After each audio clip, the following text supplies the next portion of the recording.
Welcome to the West Ham Voice. This particular episode is going to explore one question. Why can't we at West Ham United sort out our striker situation?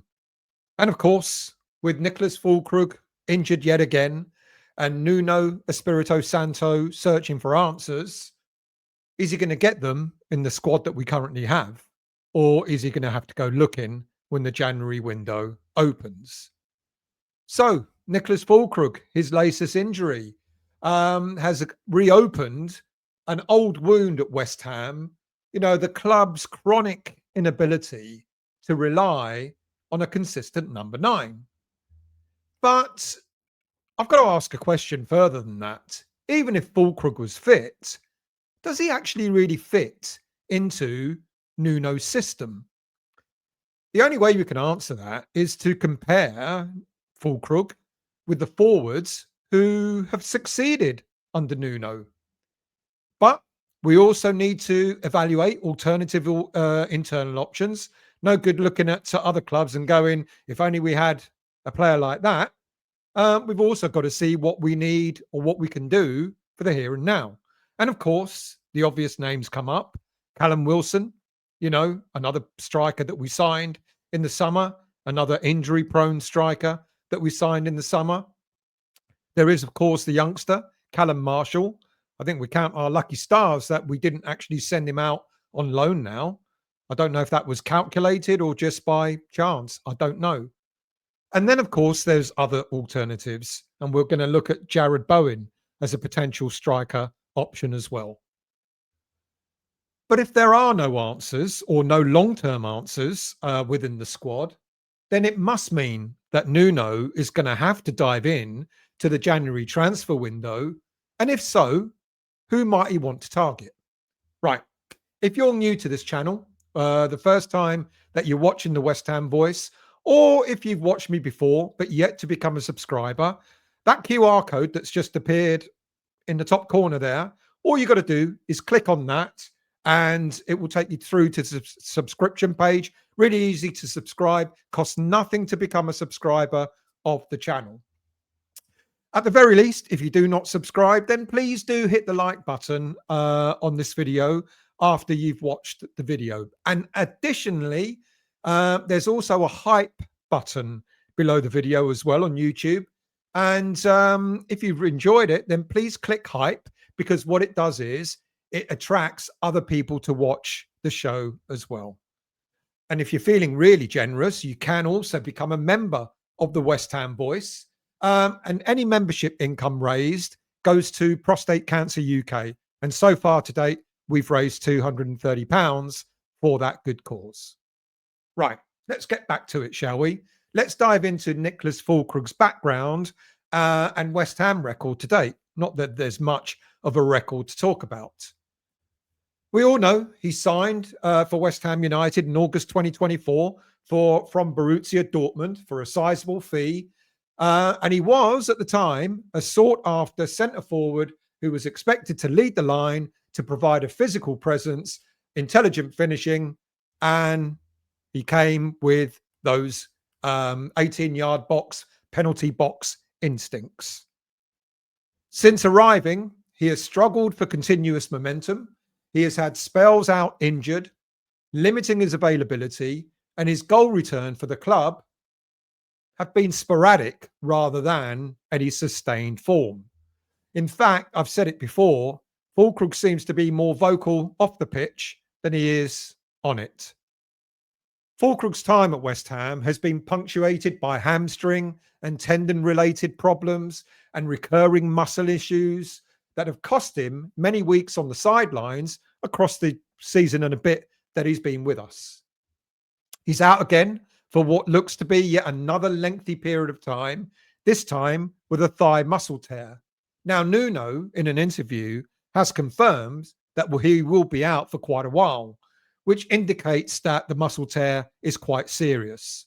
Now, to recover from a thigh muscle tear, it may take surgery if it's that bad, and it could take up to 3 months to heal. Oh dear. If Fullkrug can avoid surgery, then maybe he might be sidelined for another maybe 4, 5, 6 weeks. Even that is too long. But Niklas Fullkrug is not the first striker at West Ham to have a sketchy track record. We have had striker failures for years, especially over the last 15. Since 2010, West Ham have repeatedly struggled to land a long-term, consistently prolific centre forward. What we've done is we've signed dozens of forwards, loads of forwards. I can't remember what the number is that we've signed, with mixed results, and many of them actually failing to deliver. The list of widely discussed misfires include names such as Benny McCarthy, Mido, Marouane Chamakh, Andy Carroll, who else? Simone Zaza. You take your pick. And a string of other players that have actually failed either because of injuries or because they've just not reached the standards that we were hoping. Analysis and club era rankings have apparently documented more than 50 forwards who have signed during the Golden Sullivan era. I think it's a lot more than that, to be quite honest with you. And the persistent criticism is that the recruitment and the scouting of the striker positions has been poor and inconsistent. Well, that's an understatement.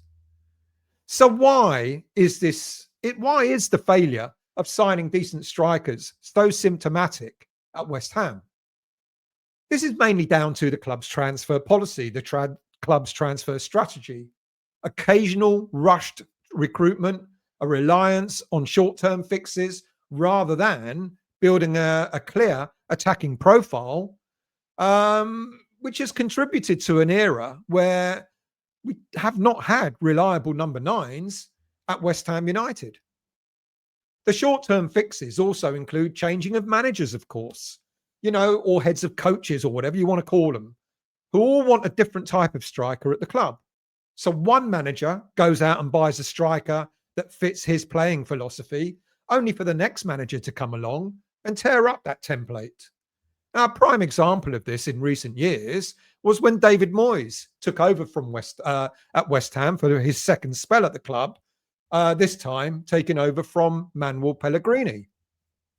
We had a striker who, even now, I maintain, if we'd have looked after him and used him in the right way, would have been far more prolific for us.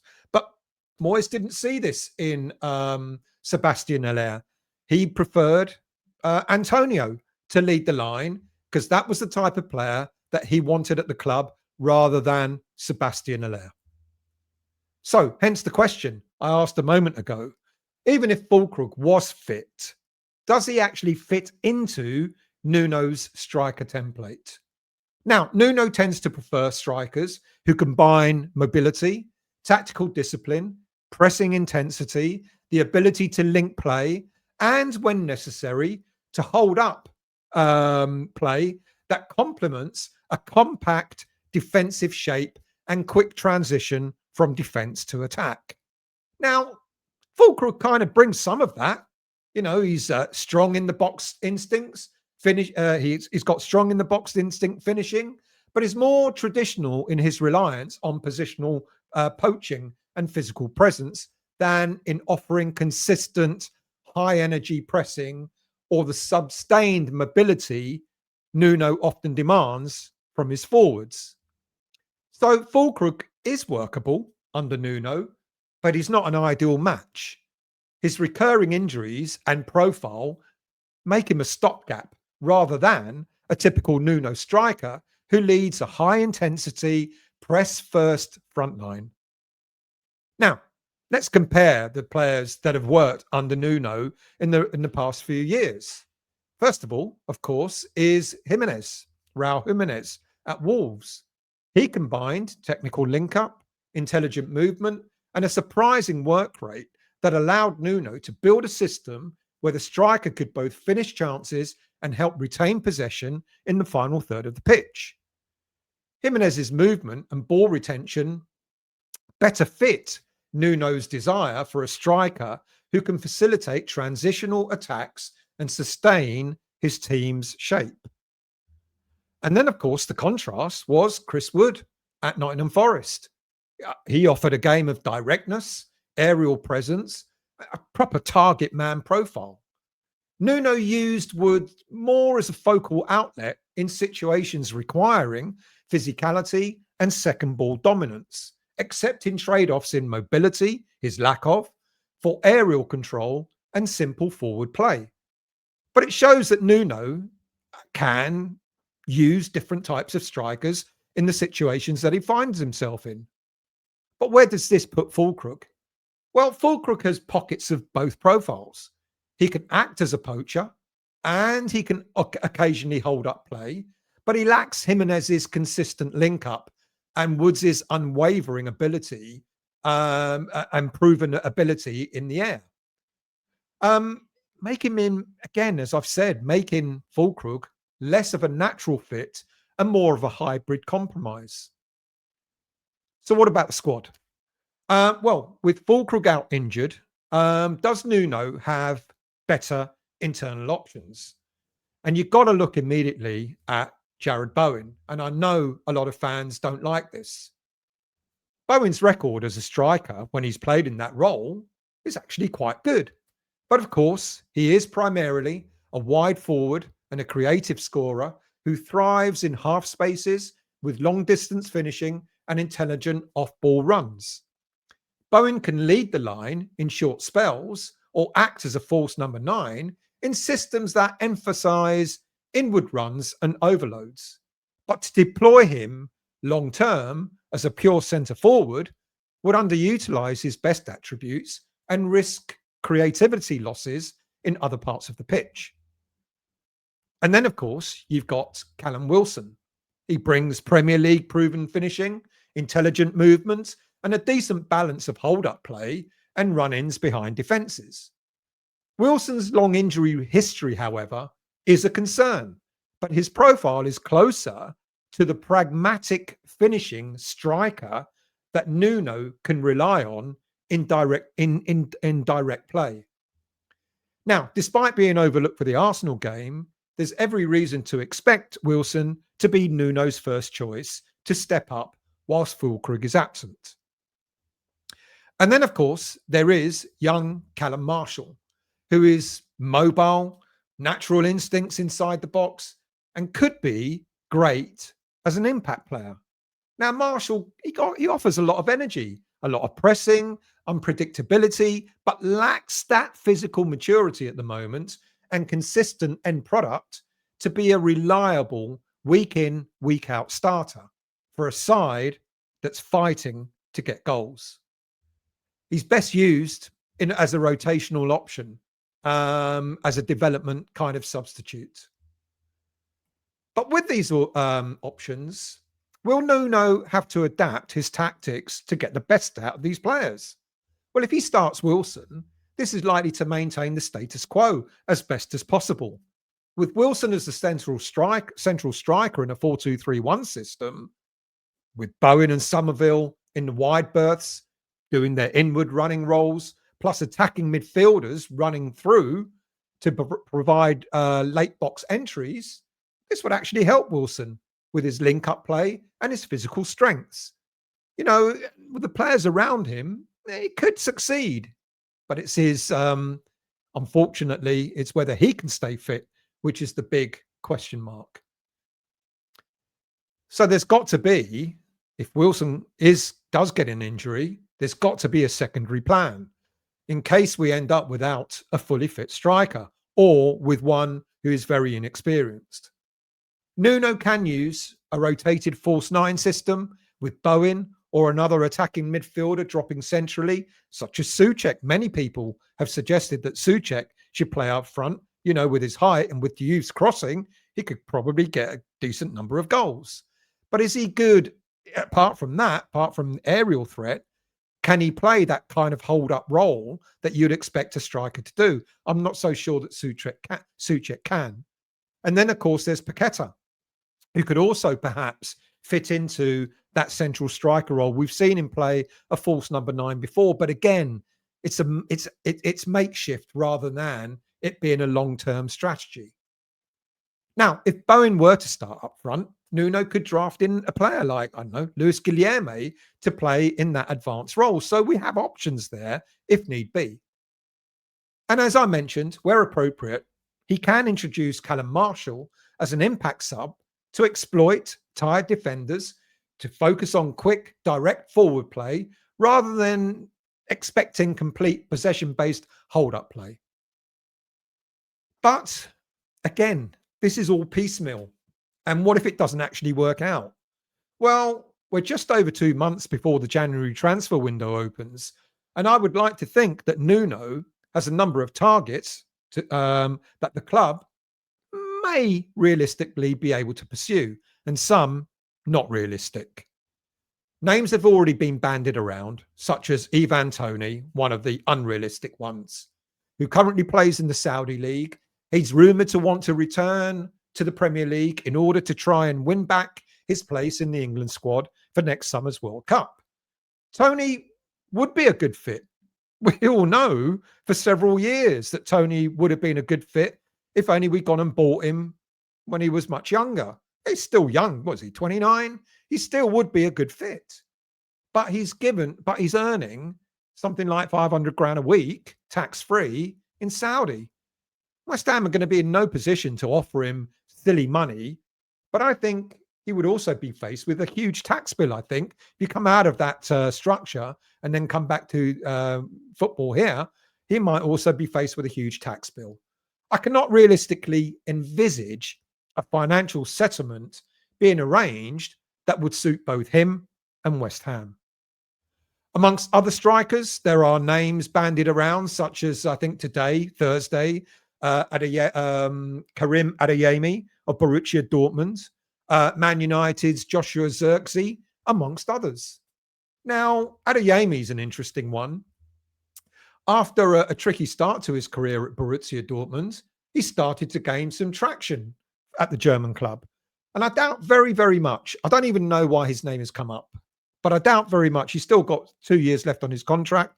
I doubt very much that Borussia Dortmund would be remotely interested in loaning him out to West Ham. I don't know the situation there. There may be something I'm not aware of. But from what I can see, Adeyemi has started to settle in. He started to play more regularly and he started to get goals. Now, as for Xerxes, now there is a possibility here. His big money move to Man United has not gone well.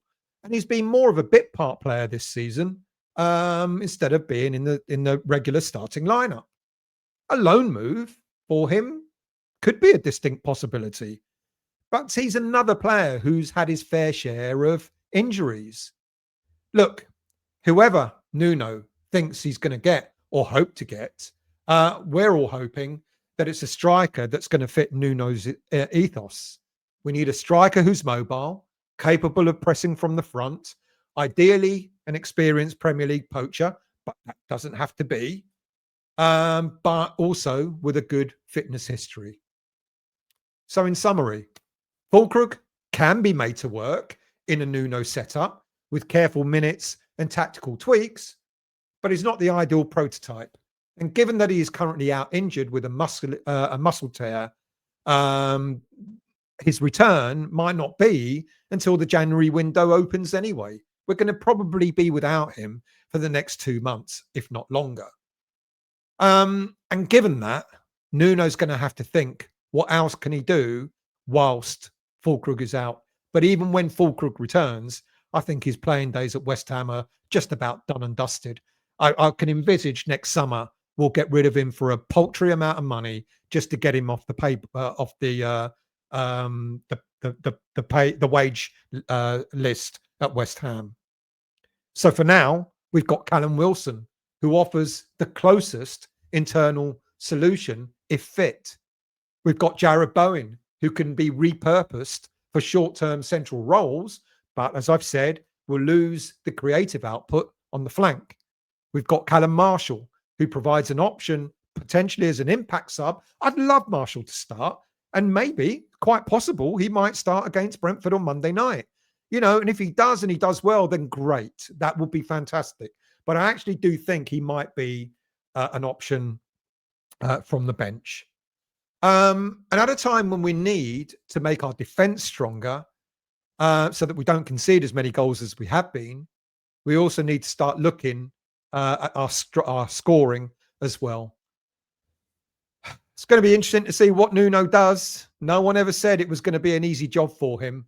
I do wish him well. We do need to sort out that striker situation, and maybe Nuno might find a long-term answer than all these short-term fixes that just haven't been real fixes.